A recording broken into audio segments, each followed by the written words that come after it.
Hello and welcome to No Rest for the Weekend, where we go behind the scenes and talk to the creators of independent entertainment. I'm Jason Godbey, and with me in the Rabbit Hole studio today, he is the founder and executive director of the Katra film series, Mr. Geoffrey Guerrero. Welcome, Geoffrey. Thank you. Welcome. I appreciate being here. Thanks Hey, it's great to have you here. We've been going back and forth a bit because we wanted to get you on the show for a long time, and we actually... we had Ilaria Malvete, who came on the show and talked about Katra a bit, and I was just kind of, because it's an interesting thing, and I want to talk about like a film series as opposed to a film festival and how you guys work. Mm-hmm. But first, before we do that, I want to kind of talk to you about you and see, how did you get into this? You're a filmmaker yourself. Yeah. How did you get into filmmaking? Like, what is your origin story, so to speak? Well, I went to film school over... It's now 10 years. 10 years ago, studied filmmaking, film production, directing, and I've always had an interest back since I was in high school in getting into production and shooting and directing. And finally, the opportunity came about. I decided to start. I didn't know what I was going to study in film school and filmmaking. When I went to college, I didn't know what I was going to study. And finally, I took a film course. And that just sparked an interest, and ever since then, I've been focused on filmmaking and now running a film festival for the past 7 years. And how did Katra come about? So you've been making films and doing your own work, and then where did you get the idea to kind of do a film series? First of all, what is it? What is the Katra film series? Oh, Katra, it's a platform for filmmakers, independent filmmakers, and emerging filmmakers to showcase their work. It started off as a locally based film series where we were showcasing just filmmakers from the 5 boroughs. And then we just started getting more films and interest from filmmakers all around the country. And then we got interest for filmmakers from around the world. And so it's basically a platform to showcase works and for, film enthusiasts to come out and see what the independent filmmakers are making.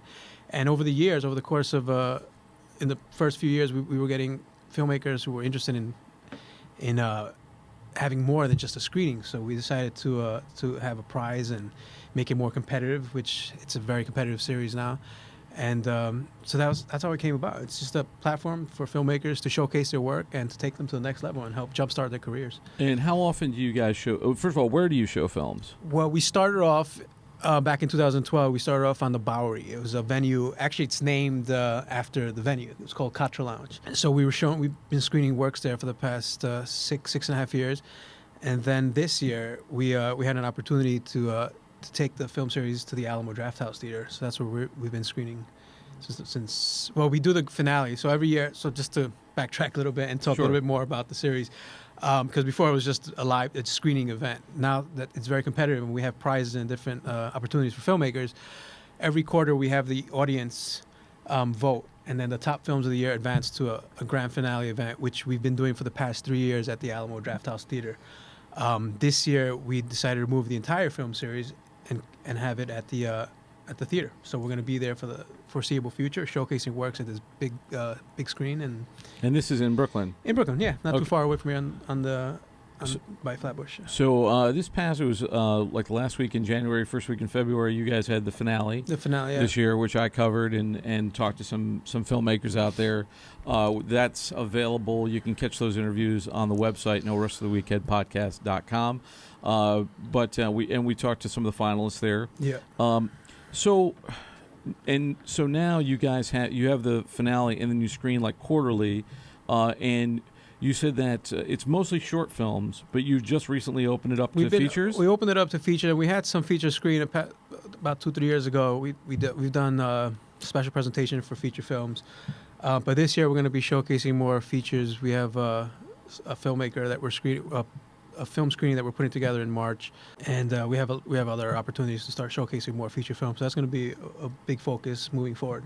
So if I'm a filmmaker and I'm thinking about maybe submitting to you guys, what are some of the criteria there? Like, why would I submit to Katra as opposed to someplace else? Like, what am I? In other words, like, just to be sort of blunt about it, because I think one of the reasons we cover film festivals on the show is because I think one of the harder decisions to make when you're a filmmaker is like, how do I get distributed, and where do I get screened, and why am I submitting to this festival as opposed to this festival, because they all cost money. Yeah. So you have to make real decisions about, what's going to work for my film as opposed to somebody else's. So say I have a short film that I want to get screened. Why am I submitting to you guys? What's kind of the benefit of being with Katra? So that's the thing that we really focus on, providing tangible prizes for filmmakers, and we have a lot of connections with industry people, and the opportunities that we provide filmmakers are, I think, incomparable, because a lot of we have prizes from, like, this year we got Final Draft giving away free software to screenwriters, because we also opened it up. This is the first year we're doing we have a screenwriting competition, so we're giving away prizes to screenwriters. We have Canon, one of our top cameras out in the industry, giving away free camera every year to the top filmmakers. We get a lot of distributors that come out to the events. We have a lot of producers and industry people that are there, meet and connect with filmmakers. We've had filmmakers make projects with people that they've met through the film series, attending the live events that we do. So it's a really great place for filmmakers to connect, meet, and collaborate, and that's what we really focus on. That sounds. I mean, it sounds so like, because I've said it on this show before, but I think inspiration is great, but information is better. Yeah. Because you can have an inspired idiot, and they're not very productive. And I look at film festivals in a very pragmatic sort of way, like. Mm-hmm. Why am I going to you guys or Soho or someplace else? And, stuff like that. Like, yes, we've gotten, we've had people meet and collaborate, or meet and get a distribution deal, or win something that can actually help them, in the real world, because, Final Draft isn't cheap. But it's still kind of the industry standard in terms of screenwriting. So if I'm the screenwriter and I win Final Draft, when maybe I've been writing in Word or Celtex or something before, that's something that can really help me out. And cameras are always great. Tell me, like, if I want you to brag a little bit, if you don't mind, but like, can you give me like a success story, or can you talk about like somebody who's maybe screened at the film series and kind of gone on to bigger, better things? Yeah, I mean, where do I start? We have a lot of success stories that I could be here for 2-3 hours talking about. But we have, just off the top of my head, the first year we screened a film by a very promising young filmmaker who's I believe he was just graduating from NYU. His name is Felix Thompson. He screened a short film with us. A few years later, he went on to direct, produce, and debut his debut feature film was premiered at Tribeca Film Festival. Ended up taking home the Best Audience Prize award. I happened to be at the screening for that. That was nice. Really awesome. And since then, the film went on to it got theatrical distribution. It was released on Netflix, and I believe he's working on a new project now. That same year in 2012, we had another young, promising female filmmaker, Vanessa Rubio. She's also an actress. She went on to star, had a big role in the new Karate Kid show that was released on YouTube, I believe last year, 2 years ago. Oh, the Cobra Kai, yeah. Oh, cool. So she had a very promising role, and she's also doing working on national commercials, doing a lot of big things. And then another filmmaker that same year, I believe 2012, filmmaker by the name of Kiara Jones, who this year we brought her on board to be a judge. She had a film that won Best Independent. I believe she won the Independent Spirit Award at one year, or the film won an Independent Spirit Award that she produced. She had a film that her debut feature film went on to screen on Netflix, BET. I also happened to be at the screening of that feature film. It premiered, I believe, at the Urban World Film Festival. And she has a film. She's just got out. I believe she was just in Sundance. She had a film that she co-produced. So that's one of a few I could continue going. That's fantastic. So let me ask you this question. So in submitting, because one of the things that I always tell people is you have to figure out, like, is the film festival a good fit for your movie? So some film festivals, they're looking for, they're all documentaries, or they're all shorts, or sometimes it's more like, we need something with social impact, or we need something that's, you must have a diverse cast or a diverse crew, or you must be made by a woman, or does Katra have any set criteria like that in terms of what you'll accept or who you'll accept from? No, we don't have our main focus is quality. We're looking for really, the top works being made out there. when we first started off, it was just a locally based. It was a monthly film series. When we first started in 2012, it was a monthly film series, and we were just looking for local talent, filmmakers who are making really great films that nobody sees anywhere else. There's no platform that you can watch it on. And now that we're in our 6th, 7th year, we're trying to include more. We're very inclusive and trying to include filmmakers from diverse backgrounds. But our main focus is fresh voices, quality filmmaking and storytelling that's bold and original. That's really what we try to focus on. When I was there for the finale, I was very impressed by the quality of the films in it, because I go to a lot of film festivals, and people send me films. Like some people, and I've made it kind of a policy on the show where people say, "Hey, will you critique my film, or will you review my film?" And my answer for the most part is no, because I give there's a couple of different reasonings behind it. One, I don't really consider myself a film critic. I'm a filmmaker, but there's a lot of films out there, and when you're in the indie world, you have restrictions. You have, budgetary limitations. You're always, you're not making your film usually under optimal conditions, right. Especially if it's a short, you don't have much of a budget. The trouble is that your film is being put up against the last blockbuster that came out, because the audience is the same for movies, and you don't get graded on a curve. They don't go, oh, they didn't have any money for this, so so I try, and I certainly don't want to tear down anyone's film, because I don't think that does independent film any good. But if somebody's great, and I'll definitely highlight their film, and if I like them enough, I'll have them on the show. One of the reasons I wanted to have you here was that, having gotten to see some of the films, I was like, these films, the quality is really good. Like for the most part, I mean, not to say that I loved every film, but I thought there's a level of quality that, like, if you make it into this, like maybe it's just the finale, but because that's all I've seen, but it's like if you make it into this, there's a certain prestige that comes with that, because all of these other films are quality films. I also really like the way the films were curated, because I find when you see short blocks at film festivals, you're like, why is that film next to that? You know what I mean? Like a lot of times it's very hard to gauge. But I thought, you guys, it's almost like making a good mixtape. Like, well, that's what it is. You start out, it's like, okay, we're going to get here, and then we're going to take it up a notch, and then we're going to bring it down a notch. And I thought, I was like, oh yeah, this is great. And one of the films that I liked a lot, and I don't know how much you know, but was the film about Lottie Reiniger. Oh yeah, Lottie. The animated film, with the silhouettes. And Lottie, that silhouette girl, like Lottie, that silhouette girl. I wrote the article. I wrote about it in my article, because the filmmaker wasn't there. They were in LA. They couldn't make it. But I thought that was like, wow, this is a really cool, well done movie. And the film that won, I think the film that won was Alex Bro's film. Alex Bro, Campfire Alpha, which I thought was interesting as well.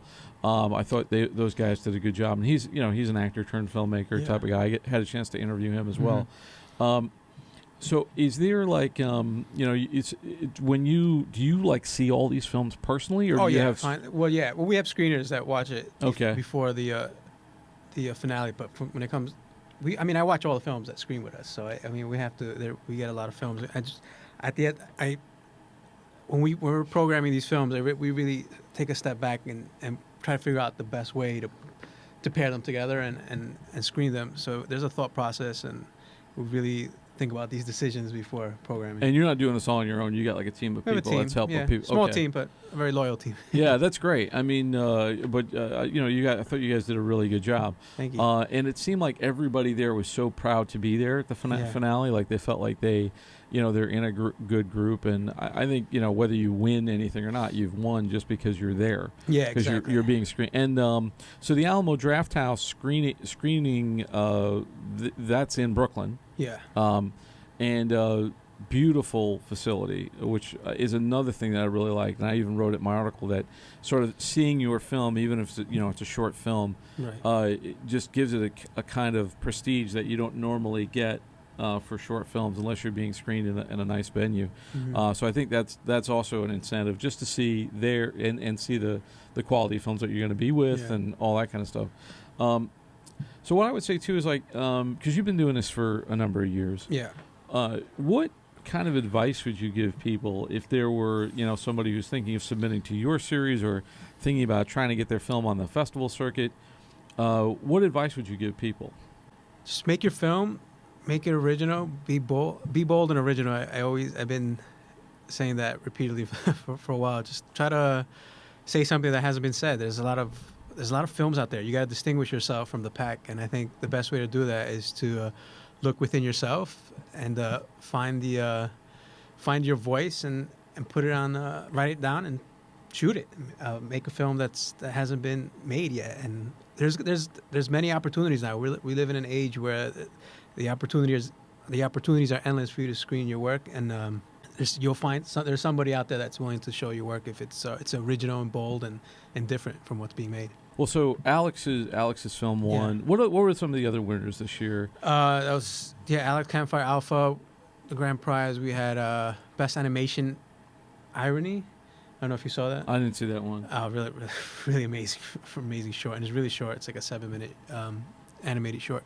The Lex Requiem. Oh yeah, that okay. And it was Best Experimental Film. They won. And like for someone like Alex, I did get a chance to see that film. Yeah. Like, what? Because of what you just said, like being bold and so forth. Like, what was it about that film, or what was it about some of these films? Is it something that you're doing instinctually, or is it like, we like the? Because you can judge films based on many different things. You can judge them based on sort of like the criteria of the cinematography, the sound design, the score, the act. You break them down to their elements. Is it like that for you guys, or is it more of just like this hit us on a gut level and we dug it kind of thing? Yeah, it was one of those gut things, and it had a nice visual story that was being said with these women and the combination of the wardrobe, the music. It was very elemental and atmospheric. It just captured a tone, and also I feel like it covered something deep on a deeper level with what's going on in the world now with the whole female movement. I thought there was something there with the. This is Alex's film. Alexis, you're talking about the Lex Requiem. Oh no, you're talking about the Lex Requiem. You're talking about. Yeah, I was thinking of Alex Bro's film. Alex Bro's film. Oh yeah, that was just the story and the writing, and the interaction between. It also covers some pretty relevant topics with masculinity and toxic masculinity that was being covered. Some of the issues that were being addressed in that film, and there was something deep there that really captured our interest. Yeah, I thought there were some interesting elements in it in terms of like that. Well, there's a number of things going on. So the alpha male and the dynamic among men that people don't realize, and how we're kind of socialized to be that way. Yeah. And I thought that was interesting. For the features, is that going to be a different thing, or are you going to screen those with the shorts? We're going to have some shorts prior to opening the feature screening, and also just a standalone feature films. We're going to have screenings that we're organizing. Is there a different criteria for features than it is for shorts? Again, this is the quality. It has to be really good. You're sitting in the theater watching one movie. We're really looking for the best possible works out there. What do you guys see coming down the pike this spring? We have our spring edition coming up on April 17th, Wednesday. We're back at the Alamo for our spring edition. Then we have our summer series in June. I believe June 4th. We'll be doing the summer series, and then we have our fall edition in September. And in between, we launched a new sidebar series in addition to the main series. So we're doing that possibly every month. We're going to be screening works at a bar downtown Brooklyn called the Vine Lounge. See, it's more opportunity to showcase works that really stand out, but we weren't able to program in the main competition. It's surprising because I've seen a lot of people, and you give me your opinion on this, but I've seen a lot of people who will, like for instance, Willy Fest. We had, I don't know if you know that festival. I believe I screened there. I had a short there, I think, last year. So we had Robin Adams on the show, who was one of the founders of Willy Fest, and that went from being a physical festival to an online festival. Oh, they're no longer. Yeah, it's just happened in recent years, which is kind of a shame. But it's also, they were screening in Williamsburg, and theaters are very expensive. Yeah.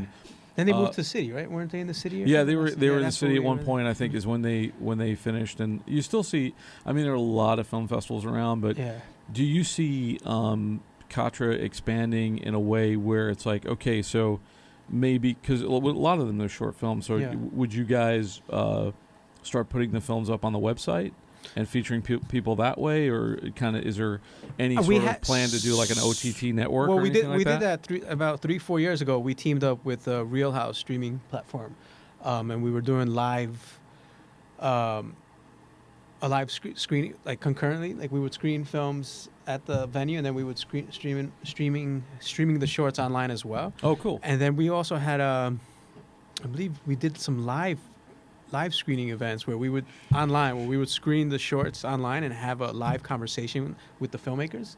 So filmmakers can log into this platform and connect with the audience and have like a chat. There's like a little message box on the side of the screen while the film is playing. So we were doing that for a couple months. But we're brainstorming. We got a few certain platforms have reached out to us about collaborating and partnering up on some streaming opportunities. So we're looking into that as an alternative to the main series. We still feel strongly about having a live physical space to screen works. I think there's nothing else. There's nothing out there that can compare to being in a movie theater in a large screen with an audience and having that communal experience to watch films. So we really strongly believe in having that. So we'll always have that live. I can't agree more, just because I remember the first time, and everybody, you probably had this experience, I've had this experience, but like the first time you see your movie on a big screen with a bunch of people in the theater, first of all, for me it's nerve-wracking, like I want to leave the room. Yeah. But I remember my first film, which trust me, not on the resume anymore, but like the first time I was down in Houston, Texas for my first film festival, and I saw it screen, and somewhere it was about a 20-minute short. It was like right around that danger lane.